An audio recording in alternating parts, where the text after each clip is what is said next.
Staňkov je malebné městečko mezi Plzní a Domažlicemi, jehož historie se datuje od roku 1322. Město dříve rozdělovala řeka Radbuza na dvě části. Staňkov město na levém břehu řeky a Staňkov ves na pravém břehu. Tyto části byly rozděleny tak důkladně, že dokonce Staňkov město patřilo k Plzeňskému kraji a Staňkov ves patřila ke Klatovskému kraji. V roce 1938 byly obě obce právně sloučeny v jeden celek, statut města byl ale přiznán Staňkovu až v roce 1960. Zajímavostí také je, že město Staňkov získalo na začátku 17. století vářečné právo a staňkovští se mohli pustit do domácí výroby. V roce 1639 obdržel Staňkov mýtní privilegium k vodní přepravě po řece Radbuze a díky tomu bohatla městská pokladna. Později mohlo město pořádat i týdenní a výroční trhy. A přelomem byl pak také rok 1873, kdy město spustilo provoz nového staňkovského pivovaru.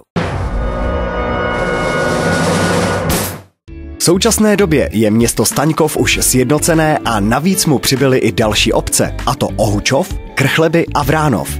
Ještě než se zaměříme na všechno, co město Staňkov nabízí pro své obyvatele, si řekněme i pár informací o těchto přidružených obcích.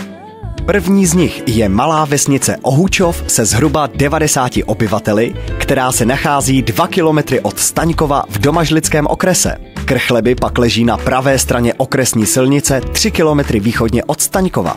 Zajímavostí této obce jsou historické malé doly na černé uhlí, ve kterých pracovalo mnoho krchlebských obyvatel. A asi jen málo kdo na Plzeňsku nezná vyhlášené krchlebské koláče. Poslední spravovanou obcí je Vránov.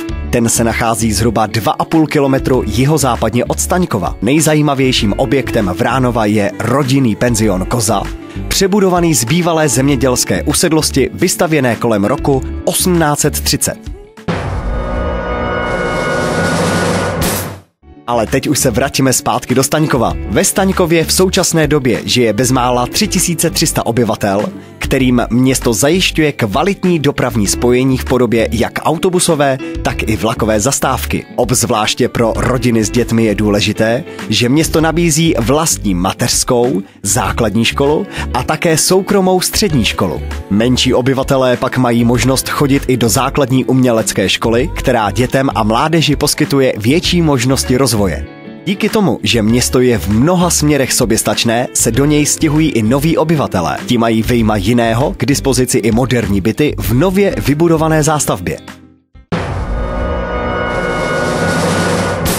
Město nabízí také značné kulturní vyžití, pro které má k dispozici lidový dům a kino.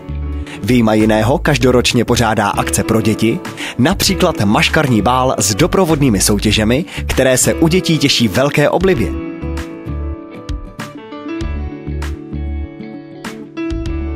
Zmínit lze také například nedávno pořádanou velkolepou oslavu 770 let od vzniku města, kde vyvrcholením programu byla historická bitva z období středověku.